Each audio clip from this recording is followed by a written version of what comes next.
Bonjour et bienvenue. Aujourd'hui on va faire quelque chose de différent dans le sens où c'est toujours une exploration avec plein de merveilles que je vous partage. Par contre, comme c'est un site sensible, je ne vais pas vous dévoiler l'emplacement ni vous donner de contexte.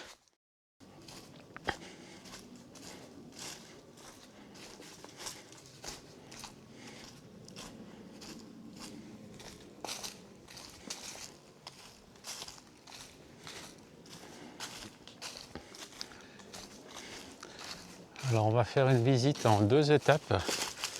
La première, c'est de longer ces belles falaises et une vire va nous faire prendre de l'altitude et vous allez découvrir, en plus de la nature et de la géologie qui est étonnante ici, un aspect patrimonial assez fascinant. Je garde le mystère pour dans quelques instants pour vous. Alors c'est un très beau porche. Je ne serais pas surpris qu'il ait eu une occupation préhistorique. Assez bien orienté aussi, dans un vallon à l'abri du vent du nord. Et puis face au sud, je dirais. Excellent.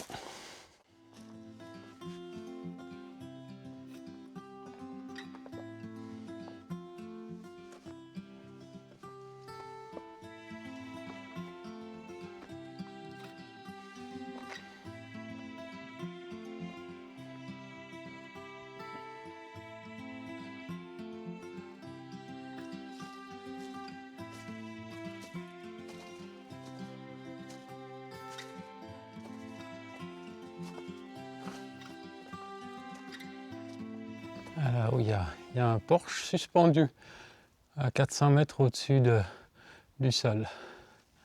S'il y avait des dangers, s'il fallait se protéger de dangers, ce serait un endroit particulièrement adapté. Alors je crois que je vais aller explorer cette galerie. Là il y a une vingtaine de mètres, mais surtout la partie que j'ai vue en arrivant me paraît très prometteuse. Et là il y a un petit accès, un petit ressaut à escalader.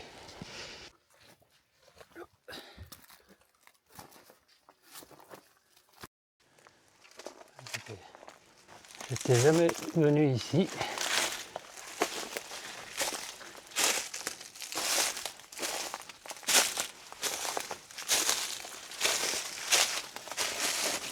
Ah oui, il y a un peu de place.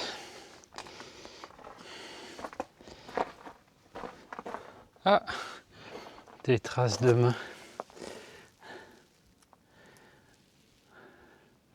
Quelqu'un s'est amusé à reproduire des peintures rupestres. Ah ben il y en a d'autres, voilà.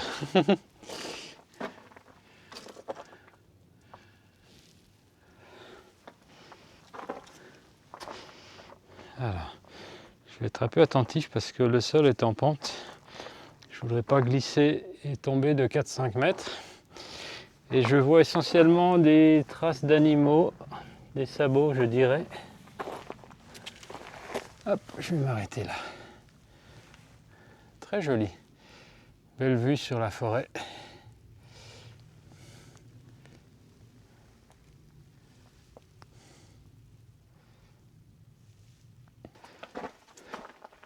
Ah ça ça m'a l'air d'être des mains d'enfant.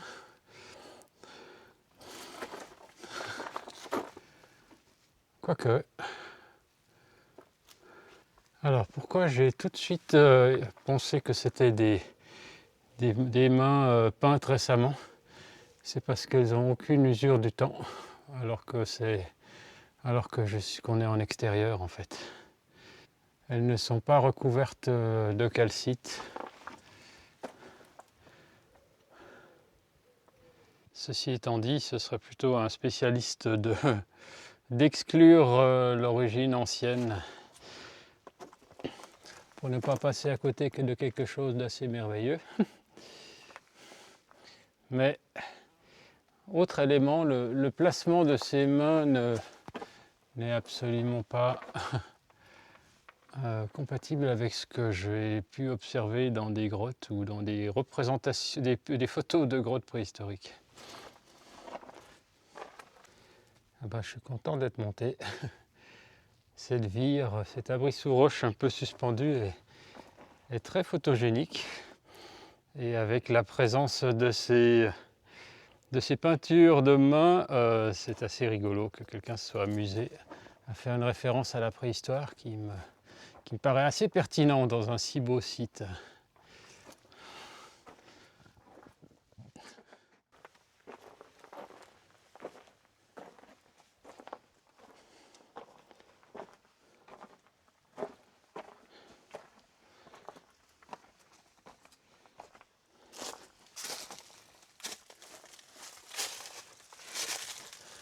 La vire est plus étroite de l'autre côté.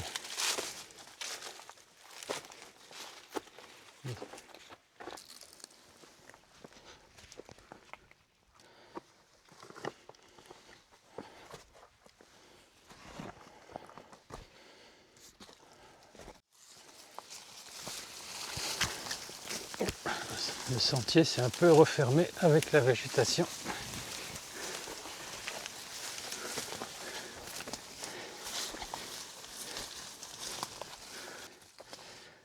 Alors on longe toujours les falaises en montant légèrement, en nous extrayant du vallon qui est sur ma gauche. Oh, joli ici.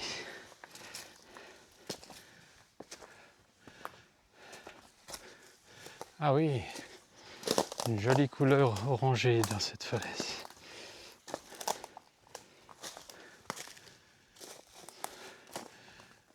Et assez vertigineuse avec un joli surplomb. Encore un potentiel abri pour les hommes préhistoriques.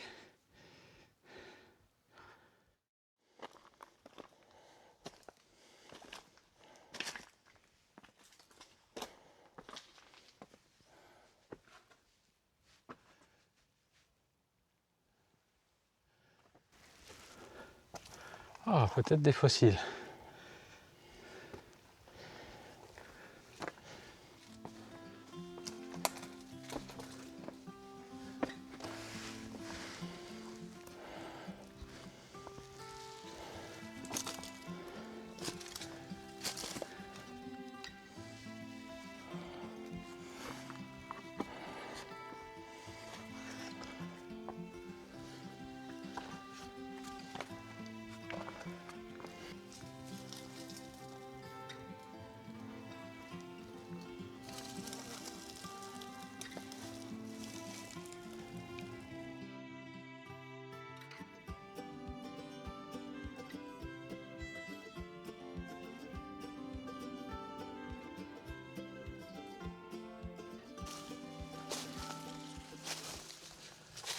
Je crois qu'on est en train d'arriver, oui, à l'endroit que je voulais vous montrer.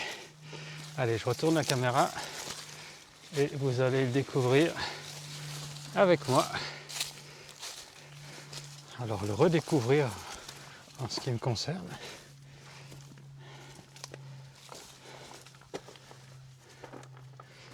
L'avez-vous repéré ?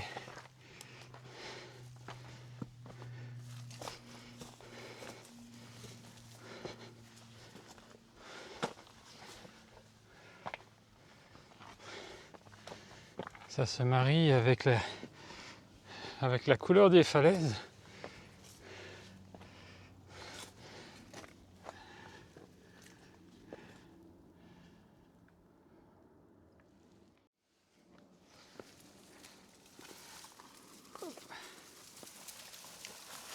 Aïe! Ah non, c'est des ronces. Mon bras est pris dans une épine. Ah, c'est planté.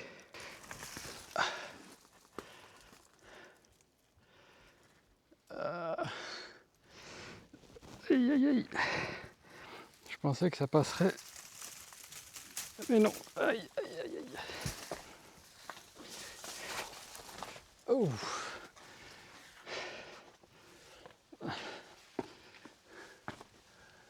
Ah, c'est encore plus spectaculaire que j'avais en souvenir.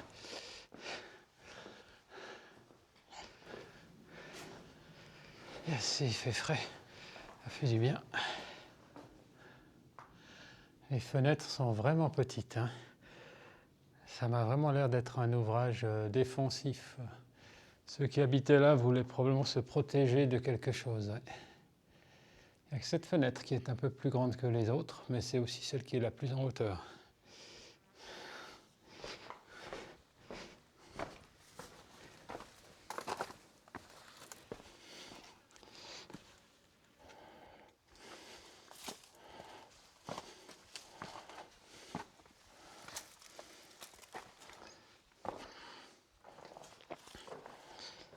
Alors ça forme une grotte de ce côté qu'on ira explorer, mais c'est en se retournant que ça devient tout à fait impressionnant.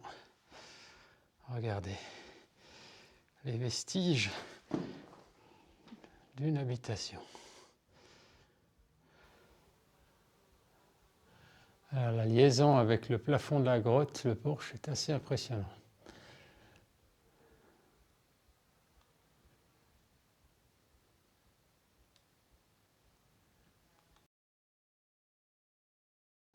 C'est intéressant parce qu'ils ont fait une sorte de... Ils ont mis des dalles pour faire déflexion contre l'eau de ruissellement. Très bien fait. Et voilà la plus grande fenêtre vue de l'extérieur, avec un encadrement en pierre taillée. C'est soigné.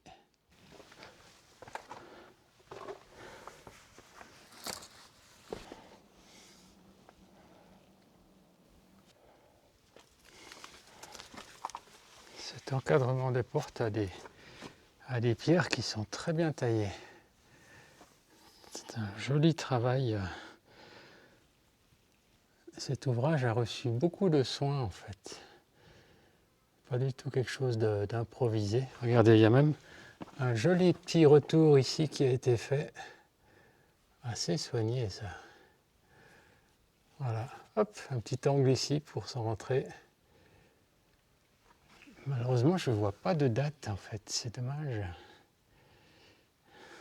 On peut aussi observer le nombre de trous qu'il y avait pour verrouiller l'entrée. Hein. Là, voilà, et il y en a encore en bas.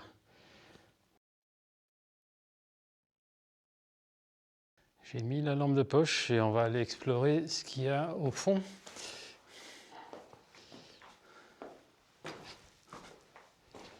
On dirait qu'il y a eu un cours d'eau ici. Il y a une rigole, c'est creusé. Ah, bah ça s'arrête. Ça s'arrête presque tout de suite. Ça devient tout petit. Peut-être une source alors.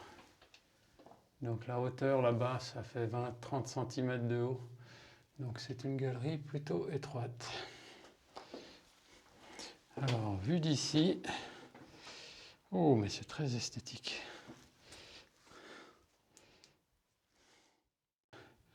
Il y a une vingtaine de mètres entre l'entrée et le fond où on peut se tenir debout.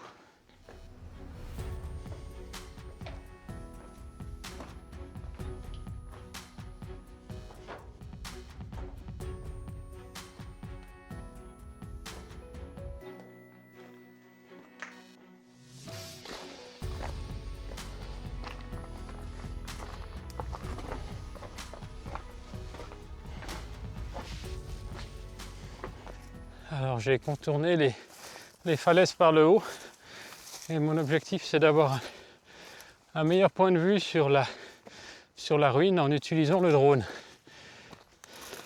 Ah. Je vais essouffler parce que l'accès n'était pas facile. Il n'y a pas de chemin. Il a fallu batailler dans les broussailles. Mais me voilà enfin en haut.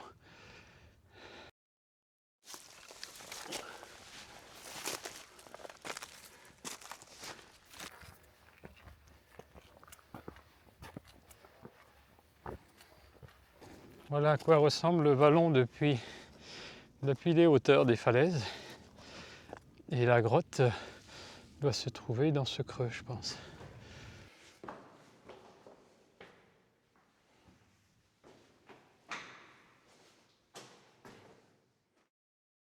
Bon, je vais avancer encore un peu. Je crois que je ne suis pas encore à la hauteur de la ruine.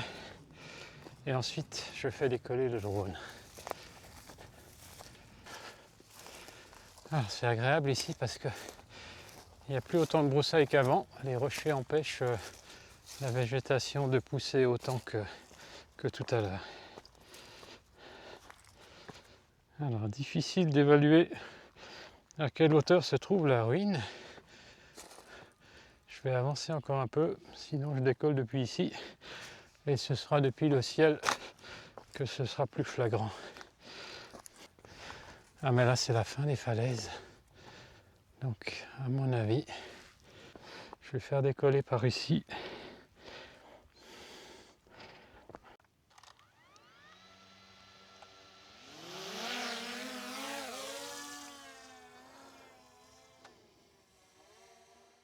Alors je suis en train de piloter le drone et je crois que j'ai trouvé la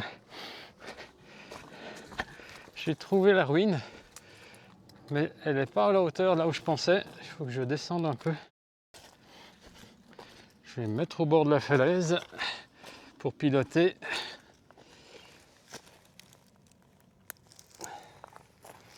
Oups. Ah voilà, je vais me poser comme ça. Est-ce que c'est bien la ruine? Je vois une grosse cavité sur mon écran. Ça doit être la partie effondrée de la ruine. Ouais, ça doit être ça. Donc c'est juste en dessous de moi.